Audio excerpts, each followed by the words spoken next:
David Sledge has long dwelled in the swells off Carteret County's Crystal Coast and has traveled the world as a legendary surfer and surfing judge. In this interview, recorded as part of the Smithsonian Institute's Hometown Teams exhibit at the Core Sound Waterfowl Museum on Harkers Island, Sledge tells Barbara Garrity-Blake of the Coastal Voices Project about the difficulty of judging the sport of surfing. And I wrote that surfing judging manual in 1992, but they used it for a year and then they just went back to something. In fact, they took a few ideas from it. But at the time, judges weren't supposed to talk to each other at all. And they scored judges by how closely they collaborated, this final score. So there's a lot of peering over shoulders. But they did take one facet from my original manual, is they brought in a head judge who was basically the Pied Piper.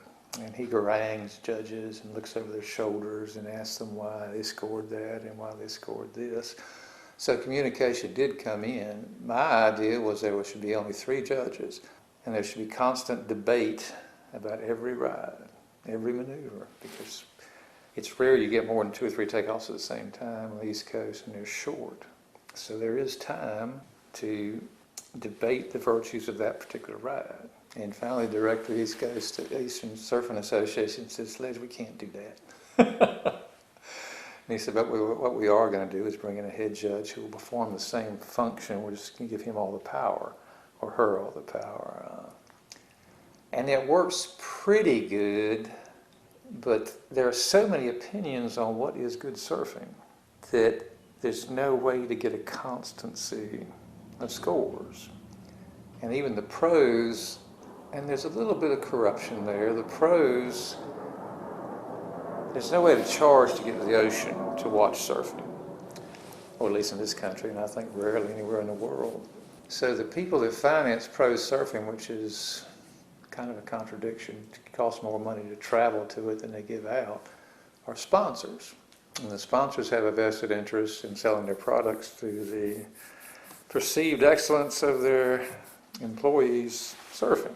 And that's one of the drawbacks of competition. So you have surfed and you have judged. Yes. And you wrote the book, or a book on judging. Yes, I wrote the manual. And we used it for 1 year in this district as an experiment. And we paid the judges too. It was something like $25 a day.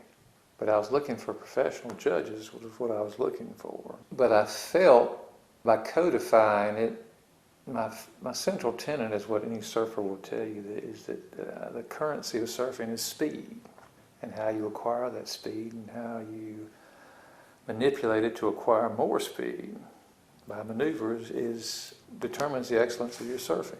Without speed, nothing. So that's the first thing I look for. And maneuvers, the fashionability of maneuvers come and go, but my first criteria in watching a surfer is how fast is he going?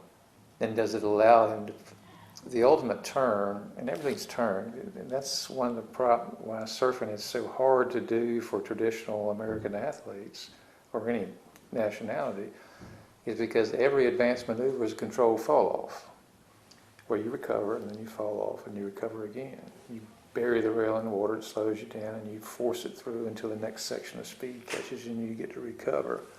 And I've seen wonderful athletes that I could just tell their muscle memory, in sports in general, you don't want everyone to fall off. And your muscle memory is such that it rebels at the idea of deliberately unbalancing that board. But the beauty of the game is speed.